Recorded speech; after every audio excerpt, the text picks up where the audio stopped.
Hello, hi. Slight change of location, a different look, a different day, and it's Einstein's theory of general relativity. I looked up.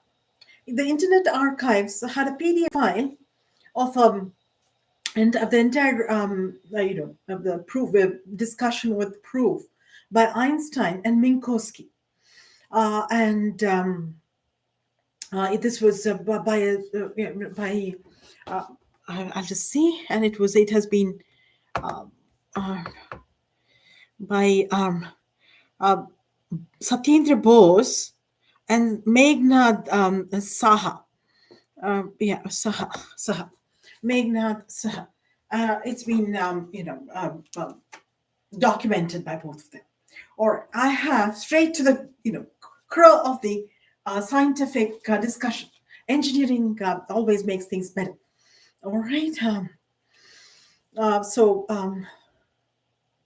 a transformation which is accomplished by means of and I will look at the internet here because Lagrangian, all right, with by means of what is called the Lorentz transformation equations describe how space and time conditions change between two inertial reference frames moving at a constant velocity relative to each other. You can look up the rest of it on your own time and refer to the book I'm talking about. And so V equals vector. All right, the direction of V, the axis is the axis on which V lies. The magnitude is equal to the moment of this transformation. So I thought, I mean, it's a little unclear here. Moment of this transformation. So maybe moment of inertia, so Newtonian is coming in, or there's a whole discussion by Stephen Hawking and Roger Penrose, Minkowski space, etc. But it's all with reference to black holes. So I did not consider it. All right. So, but black holes are scary, particularly for people who do space travel and people who live in the space station, etc. What if we encounter the black hole, right? I mean, life would be difficult because the space station is dark, but sometimes it's slowly moving around. Yeah, so this, of course, these are all Newtonian, right? F equals there is no G in outer space.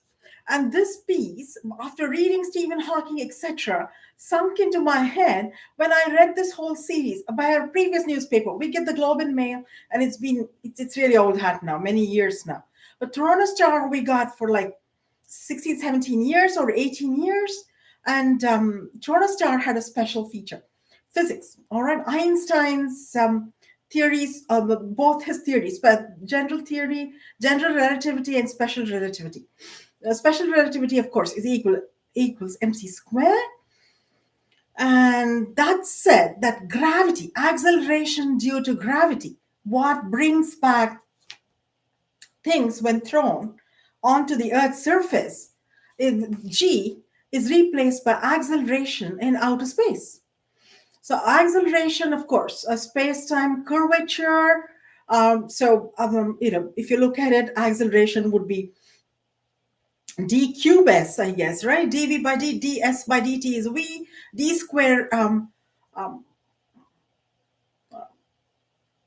ds by dt is v, d square s by dt square is acceleration. So space is, this is the second order differential. And but the Newtonian equations are not applicable. So considering G as a vector, which is of course true, direction, it comes down. The direction of G is always in y direction. A in outer space is a Lorentz transformation of G, and the magnitude of it would be the moment of this transformation. That is, moment is a little unclear. Moment equals force multiplied by distance. So the magnitude of the Lorentz transformation of G to A is the moment of this transformation. So acceleration is due to the gravity governs space too. Otherwise they would all collapse. So there's gravity there. And so the moment of this transformation. So for G to A, would be force multiplied by distance is the moment. So the force of gravity, and if you were to take force would be again not mass by acceleration. See, Newton. Everybody remembers Newton because it's all the taught everywhere. So back to so dy. So this is so this would be g, this would be a dx by dt, integrating. So I get this, but I did not all right. So this might be xy. So that's a square, and velocity multiplied by time. So velocity again. This would be a second order. If we were to differentiate, so plus constant of integration. So x. So you can get a value for y. You can plot something, so with these points, so that would generate your own curve, and perhaps from that you could get the magnitude of the transformation, and then acceleration is what governs moving bodies in outer space. So Einstein, may God say it, light has temperature and pressure. It's a very interesting concept. You look at a light is a form of energy. You never think it has temperature and pressure, because it's a part of our life. I mean, it doesn't, unless it's neon lights which are making you hot. Or summer sun, which is making you hot. But then you think it has temperature, but pressure. I mean, so complicated physics. So here I must stress on the beauty of engineering. So see, this is the velocity of light. So shear stress is approximately pressure, force per unit area. So the mixer example, you want to find out what shear stress is, run a mixer, blend something, blender, mixer. So when you're blending, the shear stress forces of shear stress are all around the fluid, which is moving around fast and fast. Pressure is force per unit area, but each point, I think that's what it is. And this was discussed in movies, Twister. And then based on pressure at different points of the twister, the twister, they make a machine which documents the um, whole passage, the vortex of the twist, vortex. Yeah. So we should watch the movie. So Newton's law of viscosity. So force, it does not actually so this does not. So I took mu to be permittivity of free space, because this light does not have viscosity. So pressure is force per unit area. So wattage comes in. So I looked at this bulb. All right, right opposite. I'm blocking it. Oh, okay. Right opposite that bulb. So 60 watts. All right, 60 watts, and 60 watts. So which is joules per second per each watt. Energy, because power is equal to energy per unit time, and what work and energy to do work is force by distance. So and power is work by unit time, but to do work you need to use energy. So I think in my own way they're a bit interchangeable. So 60 joules per second uh, divided by distance per unit area, distance, yeah, and so you get, why did I take distance? But because force multiplied by distance, right? Work. So by distance by multiplied by unit area, and so volume. So heat is a form of energy, and I got 1 meter square. Area 1 meter square. It doesn't come all the way here. The light, it's fairly good. So 1 meter is around here. So I have another light in the back. So volume is all 1 metric cube. So pressure is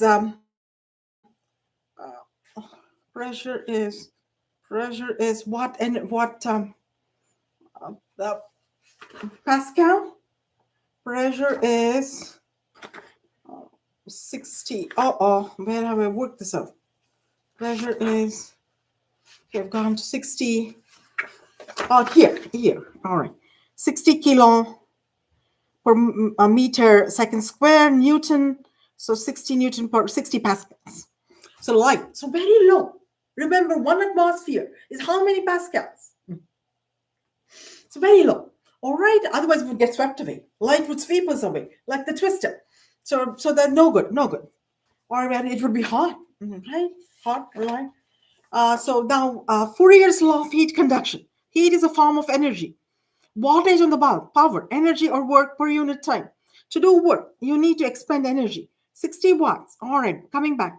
So thermal conductivity of tungsten, 1 meter, and all this is, the ones, so this is all documented data. T minus T or so, 0.18 degrees. Kelvin does not come in because, and temperature of light is 296.18 Kelvin. So it's again very low. It's almost room temperature, the 60-watt bulb. So actually, it's I think an LED light, but I took it as an electric bulb. There's another lamp. That could have. So now going back to Einstein's theory of general relativity, the axiom. All right, the axiom is the principle of relativity, and that is magnetic force minus imaginary electrical induction, and magnetic induction minus imaginary electric force are space-time vectors of the second kind. C, which C is equal to sigma multiplied by electric force. The conductivity of matter multiplied by electric force is C. So C, I rho is, and I'm going to go to the next page. Rho is electrical space density. So that's all given there. Some of it, C, you have to look up, and it's so and this is the space by time vector, and this is all positive axis. See, if I were to plot it, it would be just be a point, and these are all in complex plane. So real axis, complex axis, and so complex plane. So this would be a point which it would probably pass through the origin. So this is this axiom is the principle of relativity, first kind, second kind. Maybe because considering light as is an electromagnetic wave, I discussed this. Maxwell looked at it as an electromagnetic wave, and so the electromagnetic waves, constantly light, we see electromagnetic waves.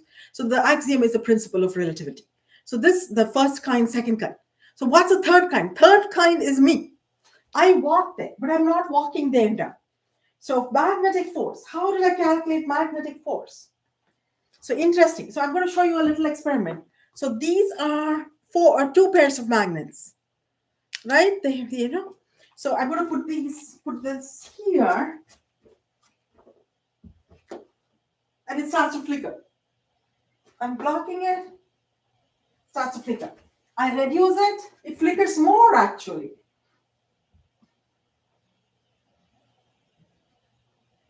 It's a little less, it was a little more. It's flickering. Okay, it's a little more. It flickers a little more. So magnetic force has some impact on a light bulb, which is about I have measured it later. I'll come out with it. All right. So the magnet is 1.9 inches. So this is the centimeter, and that from KJ Magnetics calculator. Magnetic force or dipole moment is 17.8 ampere meter square, twice for two pairs of magnets, but I just took one pair. So curl M. So this, all right, these four relationships are given by Einstein. curl of the magnetic force minus delta E of the electrical induction by delta T is equal to C, which is, sigma A, and etc. So cross product, this you would have to do. And so James Souza has an example on the internet, YouTube. And so this is the IJK, and these are the points, the XYZ measurements of the magnet, without it being attracted by its other magnet. And so you get curl M is equal to minus 21.96 ampere meter square. So so curl M, a little different from actually the M, right? So curl M minus delta E by delta T time, 7 seconds I took. So this whole experiment took about 7 seconds. Putting them out to both pairs and, and separating and observing. So Faraday's law, electromotive force is equal to epsilon, is equal to number of turns of the coil. I don't have that, right? I have rectangular magnets, bars of magnets. 1 multiplied by 17.8 multiplied by 2 minus 17, which is 17.8, multiplied by 7, 124 volts. That's pretty close. That's the voltage given on the bulb. Isn't it neat? So then it's not ended yet. So I need E is equal to V by R. So you go to resistance. Resistance is equal to power by I squared. So which is V squared by P. 124 by 60 equals 256.23 ohms. So E is equal to V by R, 0.484. So voltage 124 divided by 256.484 amperes. So delta E by delta T is equal to 0.069. So C is equal to minus 21.9, and I'm going to let units go out of the window, because differential equations, you do not look at units. All right, only multiplication values and things like that, integration and everything, because mathematics are maybe mathematics, yeah. So second portion, divergence of E, it does not end here, is equal to 1 rho. Rho is the electrical space density. So divergence is this, del E by del X, del E by del Y, del E by del Z is equal to 1 rho. So 0.484 del E. All right, minus, there's nothing else, minus 0. So by del X, 0.23, that's the measurement. So that del X is X and del Y is Y. So X, Y, and Z, X, and Y, and Z is all the entire height, the depth, the height. And so that gives out 4.92, the electrical space density. And so, to explain this, because C, why is it imaginary, the rho, right? When electrons are being conducted, right? Because C is equal to the conductivity of matter multiplied by electric force. So electrons are being conducted. Electrons is the matter, particles, right? Particles, charged particles. The rho is imaginary. That is, the electrical space density is imaginary. You are in a complex plane.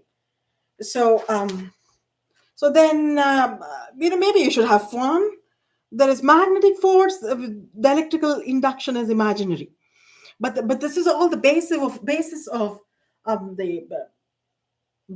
what's DC motor, AC motor, etc.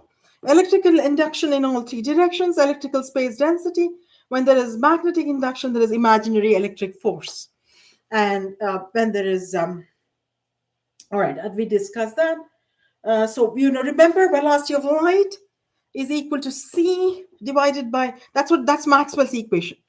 permittivity of free space divided by magnetic permeability. You get 3 multiplied by 10 power 8. So he measured these two quantities. All right, you can make a thought experiment, and you will get come quite close to it. And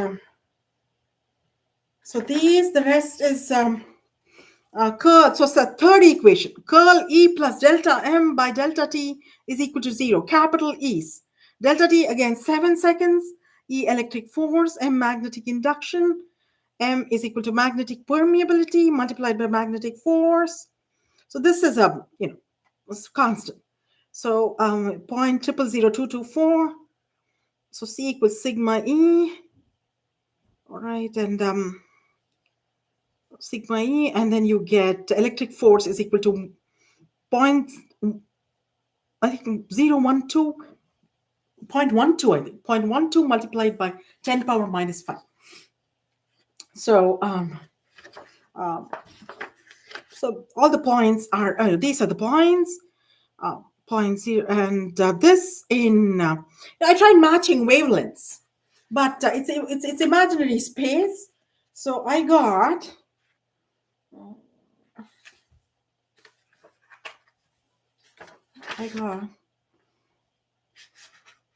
22,400 nanometer, and here 1,200 nanometer. 22,400 nanometer is the magnetic induction, and I 1,200 nanometer, it's LED line. 1,200 nanometer is electric force. So again, a complex plane, and then if divergence M is equal to 0, last 4 relationships. Divergence M is equal to 0, del M by del X plus del M by del Y. But if this is differentiable, it is continuous, and it is. So one of them has to have a value. One of the partial PDEs or partial derivatives has to have a value, and so it is continuous and continuous and moving in space, and that's true about light and magnetic force. Even now I'm probably getting magnetic force here. It's very little, so it's a strong magnet. You have on the internet all these magnets which are used for constructions, as I gathered from reading a little bit there. And if it attaches like this, the big things, then apparently Earth would just attach itself to the magnet. So no big magnets unless they have steel and etc. This attracts iron, this magnet, but it does nothing to steel. It's pure magnet. Steel is an alloy, right? So yeah. Anyway, so that was my discussion on Einstein's theory of general relativity. So going back, I had to add one more thing. You live the velocity of matter, and it's me. I'm the matter. And I would be taking a few steps there, for I would go forward only, and that would be, here, if I were to go forward only, it would be X only. So IY forward, or IY would be imaginary. I'm on the complex plane, but in dance it is X and Y, which is real plane. So I would do this and this and this and this and this. So that's real plane. All right. So, and that is all I had to say. So now, lastly, as a shopaholic, I have a small 3-pot holder in the shape of an arm upstairs. So it's always held flowers or little pots, small little pots, which, So I thought I would buy lamps for this, bright, so many flowers. So, because I have a son, as I, like to say. So it's 3 lamps. Canadian Tire should have it to renew my health card. So, I'm going to look at Canadian Tire. A sexaholic, I'd like a tiara that lights up. All right, all aglow. So that was my presentation. I'm signing off. Thank you. And you have a wonderful time reading Einstein's theory of general relativity.